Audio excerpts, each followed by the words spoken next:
अगर अमेरिका ने फिर हमला किया तो युद्ध सिर्फ मिडिल ईस्ट तक सीमित नहीं रहेगा। ये सीधी धमकी दी है ईरान ने। डोनाल्ड ट्रंप ने खुलासा किया कि वो सिर्फ 1 घंटे दूर थे नया हमला शुरू करने से। सोचिए, दुनिया शायद सिर्फ 60 मिनट दूर थी एक और बड़े युद्ध से। लेकिन आखिरी समय पर ट्रंप ने बॉम्बिंग कैंपेन रोककर और डिप्लोमेसी को एक और मौका दिया। अब ईरान ने अमेरिका को एक नया प्रस्ताव भेजा है, लेकिन शर्तें वही पुरानी हैं। क्या है? पहला है कि सैंक्शन ख़त्म करें, सैंक्शंस रिमूव्ड। ईरान ने फ्रोज़न फंड्स को वापस दो, बोला है कि फ्रोज़न फंड्स जो हैं वो दें, frozen money. US troops middle east से हटाओ और स्ट्रेट ऑफ हॉर्मुज़ पर ईरान का प्रभाव मानो। ये फ्रोज़न फंड्स क्या होता है? ये फ्रोज़न मनी क्या होता है? फ्रोज़न फंड्स होता है मतलब किसी देश का पैसा जो दूसरे देशों या इंटरनेशनल बैंक में रखा हो, लेकिन उस पर रोक लगा दी गई हो। ईरान के केस में क्या है कि अमेरिका और कुछ वेस्टर्न कंट्रीज़ ने सैंक्शन लगाए थे, इसलिए ईरान अरबों डॉलर का अपना पैसा फ्रीली इस्तेमाल नहीं कर सकता।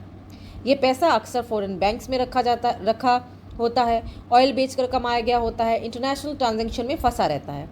अगर हम उदाहरण से समझें, मान लीजिए ईरान ने चाइना या किसी और देश को तेल बेचा और पेमेंट फॉरेन बैंक में होगी, तो सैंक्शन की वजह से ईरान उस पैसे को निकाल नहीं पाता।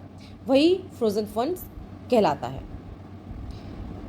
ठीक है, सीधे शब्दों में पैसा ईरान का है लेकिन इस्तेमाल करने की परमिशन नहीं है, इसे ही कहते हैं फ्रोज़न फंड्स या मनी।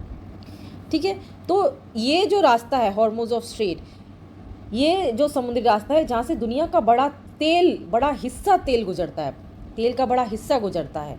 इसी बीच चाइना के 2 बड़े ऑयल टैंकर्स करीब 40 लाख बैरल तेल लेकर हॉर्मुज़ स्ट्रेट्स के बाहर निकले हैं।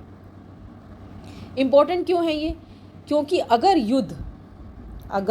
ये हॉर्मुज़ स्ट्रेट है, अगर युद्ध शुरू हुआ तो पूरी दुनिया में तेल की कीमतें आसमान छू सकती हैं।